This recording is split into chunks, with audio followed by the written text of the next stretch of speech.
was miserable in my life.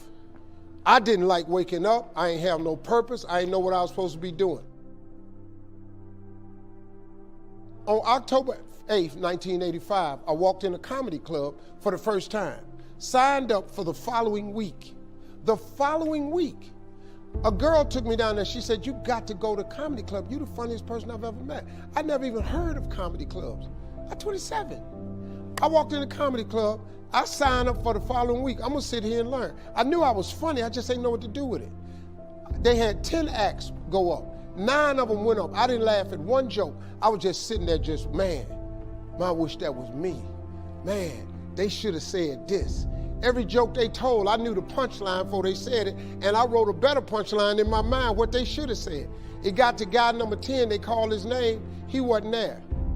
They said, well, he's not here, we're gonna go to next week's list. Steve Harvey, where are you? Long story short, I won amateur night that night. I won $50. It was a 45-minute drive to my house with this girl named Gladys. I cried 45 minutes. She said, "What you crying for? It ain't but $50. I said, no, you don't even understand. I was born tonight. I now know what I'm supposed to do. I went to work the next day, October 9th, and quit my job. With $50, I had nothing. I just never gave up. I'm gonna tell you something.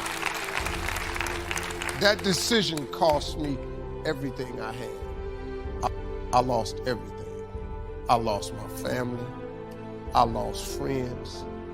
I lost everything. I became homeless. I lived in a car for 3 years.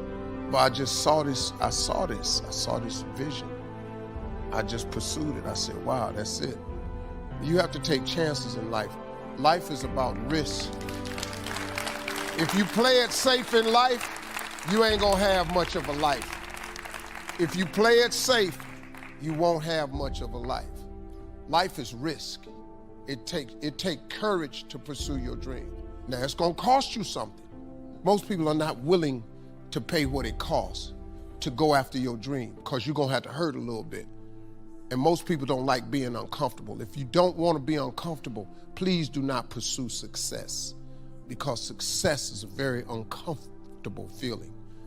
And I just learned to be comfortable being uncomfortable. Life is hard. See, for every time you have a plan, a dream, an aspiration, or a goal, do you know what happens every time you have one of those? This thing comes along called life. It happens to everybody. Life has disappointments. It got peaks and valleys. You're gonna lose somebody you care about one day. That's a valley. Somebody gonna close the plant you thought was gonna stay open so you could retire. That's a valley. Somebody gonna fire you for an unjust cause. That's a valley. The people that got your credit card gonna sell their company, gonna sell their business to another credit card company. Your 18% go up to 26%. You don't even know why now your minimum didn't change. Cause it's life. You can stop thinking that life fitting to be easy, cause I got news for you, it ain't. That's a false hope to think you're gonna have a wonderfully carefree life. That's unthinkable. We all live in this bubble. What you gotta do, you gotta put more air in your bubble. You got to blow your bubble up. Expand yourself. Take yourself out your comfort zone. Do not live in your bubble. Put some more air in your bubble. If you stay in your comfort zone, that's where you will fail. You will fail in your comfort zone. Success is not a comfortable procedure. It is a very uncomfortable thing to attempt. So you gotta get comfortable being uncomfortable if you ever wanna be successful. Start putting some pressure on. Put some pressure on yourself. Get out here and get about it. Look, I'd love to sugarcoat this thing for you. I'd love to tell you, look, you can go out here and get rich, do a couple of things. That ain't happening. You gotta get real doggish. You gotta get downright funky if you wanna make it. Now, like I was telling you before, if you wanna be ordinary, you ain't even gotta listen to me. Just go on about your business. If you think ordinary's cool, ain't no problem. It's some really, really wonderful, ordinary people. But if you are sitting in this room and you have extraordinary aspirations, then you're gonna have to do extra. You put extra on top of ordinary and you come up with extraordinary. It's no other way.